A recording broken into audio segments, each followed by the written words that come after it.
जय हिंद दोस्तों, स्वागत करता हूं आप सभी का आपके अपने YouTube channel GS hub by DS sir में। तो कैसे हैं आप लोग? आशा करते हैं आप सब अच्छे होंगे। दोस्तों, आज की इस श्रृंखला में हम एक बार फिर से देखने वाले हैं एसएससी एमटीएस एग्ज़ाम 2023 के लिए एग्ज़ाम का एनालिसिस। आज है दोस्तों 14 सितंबर और 14 सितंबर के आल शिफ्ट के जो भी क्वेश्चन बने हैं उन क्वेश्चन पेपर का हम कंप्लीट रिव्यू देखने वाले हैं। शानदार क्वेश्चन रहेंगे, सारे के सारे क्वेश्चन जीएस जीके पोर्शन से संबंधित हैं। तो इस क्लास को मिस मत करना। जिस भी विद्यार्थी का एग्जाम है उसके लिए ये क्लास शानदार साबित होने वाली है। चलते हैं दोस्तों आज के पहले क्वेश्चन की तरफ। देखिए, हम देखेंगे एसएससी एमटीएस एग्जाम जो कि 14 सितंबर में लगभग आज के 50 प्रश्न जो कि टॉप प्रश्न रहेंगे, 100% ओरिजिनल क्वेश्चन रहने वाले हैं। जैसे कि क्वेश्चन नंबर 1 है कि कृति सेनन किस नृत्य से संबंधित है, यूपीएससी का पूरा नाम क्या है, मल्लिका की गजल किसे कहा जाता है और गांधी किसके कहने पर भारत का भ्रमण किया था गांधी जी ने, और द प्लेस ऑफ एल्यूजन पुस्तक के लेखक कौन है। बहुत सारे क्वेश्चन रहेंगे जो आज पूछे गए थे, उन सभी का हम डिटेल से विश्लेषण करेंगे। चलते हैं दोस्तों आज के पहले क्वेश्चन की तरफ। आज का पहला क्वेश्चन आपके सामने है, कह रहा है दोस्तों अमर जीवन। क्वेश्चन आया था कि अमर जीवन किसकी आत्मकथा है। दोस्तों अगर बात कर लेते हैं अमर जीवन के बारे में तो ये दोस्तों हो जाएगी रस सुंदरी की। किसकी हो जाएगी? याद रखेंगे, शानदार सी पुस्तक है, रस सुंदरी की पुस्तक है। और इस पुस्तक का जो प्रकाशन हुआ था ये 1876 में हुआ था। कब हुआ था? इंटरेस्टिंग बात यह है कि 1876 में इस पुस्तक का क्या हुआ था? विमोचन यानी कि प्रकाशन हुआ था। और भारतीय महिला के द्वारा पहली बार भारत के इतिहास में किसी महिला के द्वारा लिखी गई ये पहली आत्मकथा थी। इंपॉर्टेंट पॉइंट है, याद रखेंगे, भारतीय महिला के द्वारा लिखी गई पहली आत्मकथा थी। और दोस्तों इसे बंगाली भाषा में लिखा गया था, ये भी याद रखेंगे, बंगाली भाषा में लिखा गया था। उस समय जो बंगाल का समाज था, महिलाओं की जो दुर्दशा थी या कह सकते हो जैसी भी स्थिति थी, महिलाओं की दयनीय स्थिति थी, उस सभी के बारे में रस सुंदरी जी ने अमर जीवन नामक पुस्तक लिखी थी। 1876 में इसका प्रकाशन हुआ था। तो ये क्वेश्चन आज आपसे पहला क्वेश्चन पूछा गया था। चलते हैं दोस्तों अगले क्वेश्चन की तरफ। अगला क्वेश्चन दोस्तों हमसे पूछा गया था कि जाकिर हुसैन किस वाद्य यंत्र से संबंधित है। दोस्तों अगर हम बात कर लें जाकिर हुसैन के बारे में तो दोस्तों ये मशहूर भारत के तबला वादक रहे। कौन रहे? याद रखेंगे, जाकिर हुसैन भारत के मशहूर तबला वादक थे। और 2023 में इन्हें दोस्तों पद्म विभूषण से सम्मानित किया गया है। इन्हें सारे के सारे पुरस्कार मिल चुके हैं, जैसे कि पद्मश्री पुरस्कार, ठीक है, ये पद्मश्री मिल चुका है, इसके अतिरिक्त पद्म भूषण मिल चुका है दोस्तों। और अभी हाल ही में 2023 में भारत सरकार ने 6 लोगों के साथ जब पद्म विभूषण दिया तो उनमें से एक नाम डॉक्टर जाकिर हुसैन का भी था। इसको भी आप लोग अच्छे से याद रखेंगे। तो बढ़ते हैं दोस्तों अगले क्वेश्चन की तरफ। अगला क्वेश्चन आज हमसे पूछा गया था कि जी कृष्ण कुमार को 2022 में किसका अध्यक्ष बनाया गया है। देखिए ये भी एक इंपॉर्टेंट क्वेश्चन है। अगर बात कर लेते हैं जी कृष्ण कुमार के बारे में, जिन्हें दोस्तों हम केके के नाम से जानते हैं, याद रखेंगे केके के नाम से इनको जाना जाता है। और दोस्तों केके यानी कि जी कृष्ण कुमार को भारत पेट्रोलियम कारपोरेशन लिमिटेड यानी कि बीपीसीएल, ठीक है, याद रखेंगे, BPCL Bharat petroleum corporation limited का अध्यक्ष के रूप में इन्हें क्या किया गया है दोस्तों? नियुक्त किया गया है। इंपॉर्टेंट क्वेश्चन है, याद रखेंगे। अगर बात कर लेते हैं बीपीसीएल की दोस्तों 13 नवंबर 1952 को, ठीक है, यहाँ पर आप याद रखेंगे, एग्जैक्टली डेट याद नहीं रखना है, केवल 1952 याद रखना है। 1952 में बीपीसीएल की क्या होती है दोस्तों? स्थापना होती है। और इसका जो मुख्यालय है वो नई दिल्ली में स्थित है, ठीक है। शानदार सा क्वेश्चन है, ये भी आप लोग अच्छे से याद रखेंगे। बढ़ते हैं अगले क्वेश्चन की तरफ। अगला आज क्वेश्चन हमसे पूछा गया था कि यूपीएससी का पूरा नाम क्या है। अगर हम बात कर लेते हैं यूपीएससी के बारे में, किसके बारे में दोस्तों? यूपीएससी के बारे में। तो यूपीएससी का जो पूरा नाम है वो है दोस्तों यूनियन पब्लिक सर्विस कमीशन।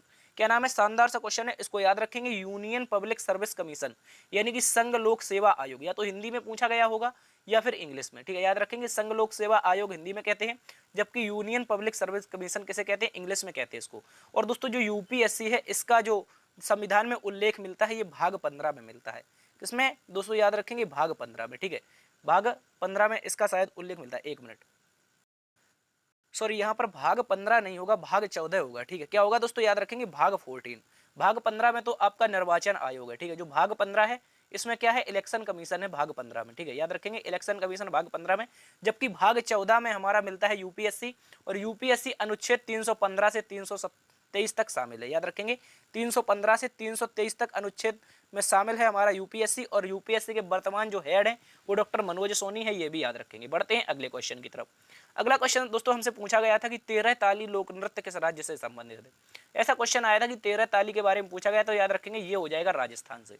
कहाँ से हो जाएगा? राजस्थान से। बढ़ते हैं अगले क्वेश्चन की तरफ। अगला क्वेश्चन दोस्तों पूछा गया था, किस एक्ट के बाद भारत का शासन ब्रिटिश अंपायर के हाथों में चला गया था?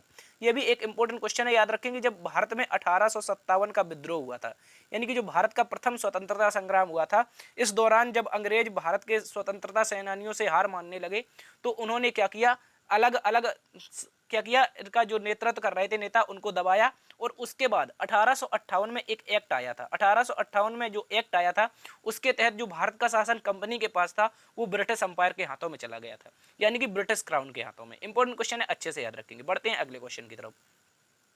अगला क्वेश्चन दोस्तों पूछा गया था, तलवारबाजी प्रतियोगिता को इंग्लिश में क्या कहते हैं? देखिए अगर बात की जाए तलवारबाजी प्रतियोगिता के बारे में दोस्तों, ये हो जाएगी फेसिंग। क्या हो जाएगी?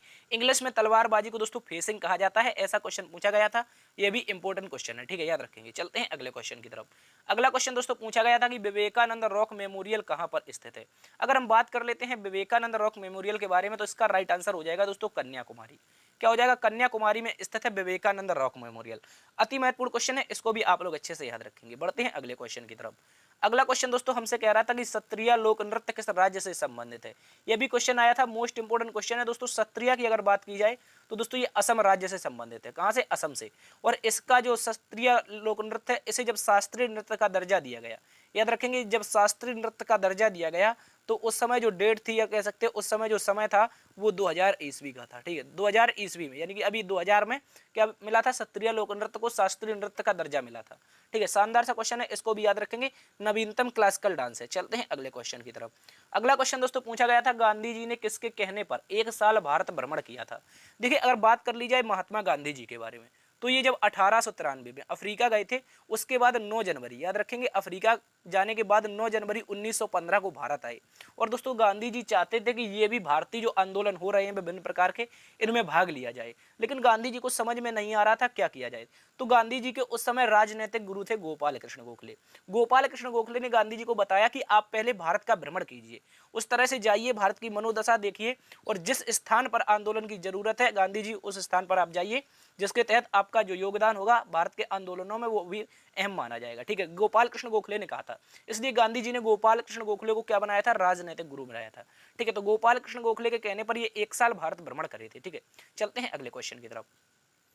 अगला क्वेश्चन दोस्तों पूछा गया था, अर्जुन पुरस्कार की शुरुआत किस वर्ष हुई थी? देखिए अगर बात कर ली जाए अर्जुन पुरस्कार के बारे में, तो इसकी जो स्थापना हुई थी वो 1961 1961 में अर्जुन पुरस्कार की शुरुआत हुई थी, ठीक है।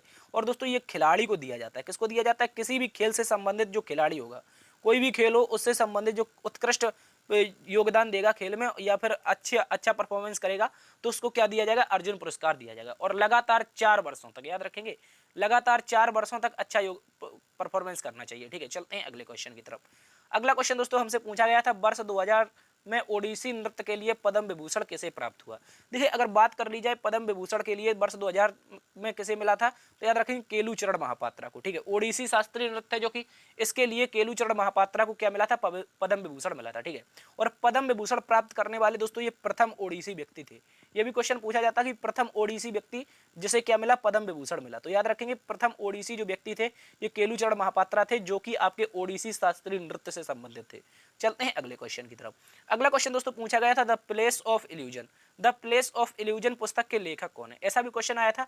तो याद रखेंगे ये हो जाएंगी चित्रा बनर्जी देवकर्णी, ठीक है। क्या हो जाएगी? देवकर्णी, चित्रा बनर्जी देवकर्णी क्या हो जाएंगी दोस्तों? ये लेखक हो जाएंगे किस पुस्तक की? याद रखेंगे दोस्तों कौन सी पुस्तक हो जाएगी? द प्लेस ऑफ इल्यूजन, ठीक है। द पैलेस ऑफ इल्यूजन ये एक मराठी पुस्तक है। ये भी याद रखना कैसी पुस्तक है? मराठी भाषा में लिखी गई पुस्तक है, और इसकी जो लेखक है चित्रा बनर्जी। चलते हैं अगले क्वेश्चन की तरफ। अगला क्वेश्चन दोस्तों पूछा गया था कि श्रीमती एन राजम का संबंध किस वाद्य यंत्र से है, ठीक है। एन राजम के बारे में पूछा गया था दोस्तों, याद रखेंगे जो एन राजम है ये वायलिन बजाती हैं। क्या बजाती हैं? श्रीमती एन राजम बजाती हैं वायलिन। चलते हैं अगले क्वेश्चन की तरफ। अगला क्वेश्चन दोस्तों आज हमसे पूछा गया था कि 86वां संविधान संशोधन, क्या पूछा गया था? 86वां कॉन्स्टिट्यूशनल अमेंडमेंट किस वर्ष हुआ था? तो दोस्तों याद रखेंगे ये 2002 में हुआ था। और 86वें संविधान संशोधन के तहत दोस्तों 11वां मौलिक कर्तव्य जोड़ा गया था। क्या जोड़ा गया था? कई बार हमने इसको करवाया है, कवर करवाया कि 11वां जो मौलिक कर्तव्य था, क्या था? याद रखेंगे 11वां मौलिक कर्तव्य 86वां संविधान संशोधन के तहत जोड़ा जाता है।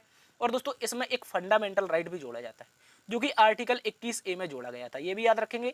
याद रखेंगे जो 6 से 14 वर्ष के विद्यार्थी होंगे, जो 6 से 14 वर्ष के बच्चे होंगे, उनके लिए राज्य निःशुल्क शिक्षा का प्रावधान करेगा। क्या करेगा, निःशुल्क शिक्षा का प्रावधान। ठीक है, जो आज हम प्राइमरी और जूनियर देखते हैं ये इसी के कारण आपके स्थापित किए गए थे। चलते हैं अगले क्वेश्चन की तरफ।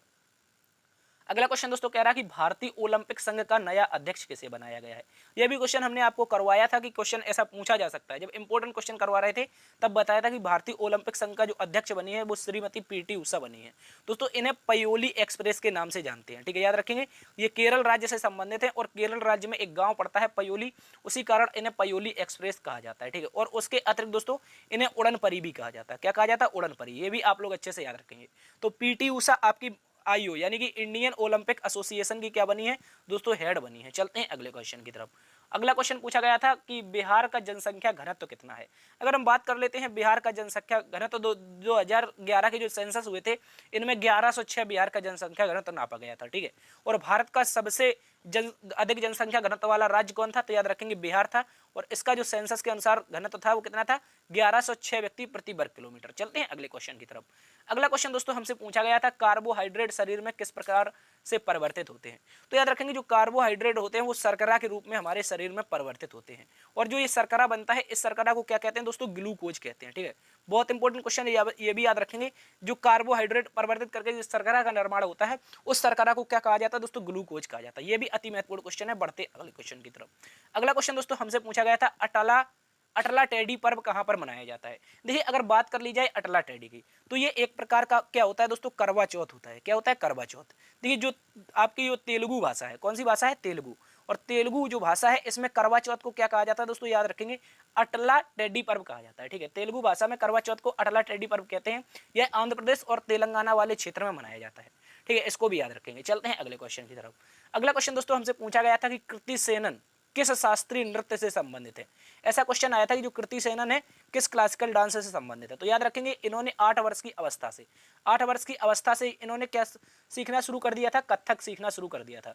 ठीक है, ये भी एक अति महत्वपूर्ण क्वेश्चन है, इसको भी आप लोगों को याद रखना है। चलते हैं अगले क्वेश्चन की तरफ। अगला क्वेश्चन दोस्तों हमसे पूछा गया था 2022 में विजय हजारे ट्रॉफी का खिताब किसने जीता है। ऐसा क्वेश्चन आया था कि 2022-23 का जो विजय हजारे ट्रॉफी हुआ था इसका खिताब किसने जीता है। तो याद रखेंगे ये सौराष्ट्र ने जीता था। ठीक है, किसने जीता था, सौराष्ट्र ने। और इसका जो फाइनल हुआ था वो गुजरात के अहमदाबाद में खेला गया था। ठीक है, सौराष्ट्र ने महाराष्ट्र को हराया था। किसको हराया था, महाराष्ट्र को। और महाराष्ट्र को कितने विकेट से हराया था दोस्तों, याद रखेंगे 5 विकेट से। ठीक है, 5 विकेट से महाराष्ट्र को हराया था सौराष्ट्र ने। और विजय हजारे ट्रॉफी जो कि आपकी 12 नवंबर से 1 दिसंबर तक चली थी। ठीक है, 1 दिसंबर या 2 दिसंबर तक चली थी 2022 में। ठीक है, इसका जो खिताब जीता था सौराष्ट्र ने। चलते हैं अगले क्वेश्चन की तरफ। अगला क्वेश्चन दोस्तों हमसे पूछा गया था कि मल्लिका एक गजल पूछा गया था। क्या पूछा गया था, मल्लिका एक गजल नहीं, मल्लिका एक गजल। क्या पूछा गया था, मल्लिका, याद रखेंगे मल्लिका एक गजल। ठीक है, मल्लिका एक गजल किसे कहते हैं, तो याद रखेंगे ये कहते हैं बेगम अख्तर को। ठीक है, बेगम अख्तर को कहते हैं, क्या कहते हैं, याद रखेंगे मल्लिका एक गजल। ठीक है, बेगम अख्तर को। और बेगम अख्तर जो है इनका पूरा नाम है अख्तरी बाई फैजाबादी। ठीक है, ये भारत की एक अभिनेत्री भी रह चुकी हैं और गायक भी हैं। ठीक है, याद रखेंगे गजलों की गायक हैं इसलिए इनको मल्लिका एक गजल कहा जाता है। चलते हैं अगले क्वेश्चन की तरफ। अगला क्वेश्चन दोस्तों पूछा गया था रासायनिक नामकरण विकास के लिए कौन जिम्मेदार है। देखिए जो रसायन विज्ञान में आज हम जो भी नाम देखते हैं उनके नामों का नामकरण जो किया था उसके लिए जिम्मेदार कौन है, ऐसा क्वेश्चन पूछा गया था। तो दोस्तों याद रखेंगे 1787, कब, याद रखेंगे 1787 में 4 वैज्ञानिक थे। एक गाइटन डी मोरव्यू, कौन थे, गाइटन डी मोरव्यू, लेवाइसिए यानी जिन्हें हम लेवाइजर के नाम से जानते हैं, और बार्थोलेट और तथा फोरक्राय। ठीक है, ये 4 वैज्ञानिक थे।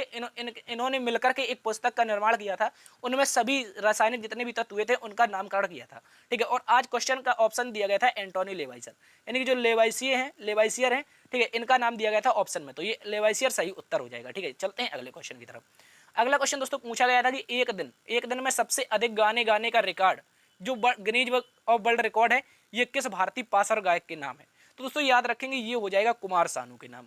किसके नाम हो जाएगा दोस्तों, याद रखना है कुमार सानू के नाम। ये भारत के ऐसे एक पासर गायक हैं यानी कि सिंगर हैं जिन्होंने एक दिन में सबसे अधिक गाने गाए हैं। और कितने गाने गाए हैं दोस्तों, 28 गाने गाए हैं। ठीक है, याद रखेंगे 28 गाने गाए हैं। और यह घटना कब की है, तो याद रखना 1993 में उन्होंने यह रिकॉर्ड अपने नाम किया था। चलते हैं अगले क्वेश्चन की तरफ।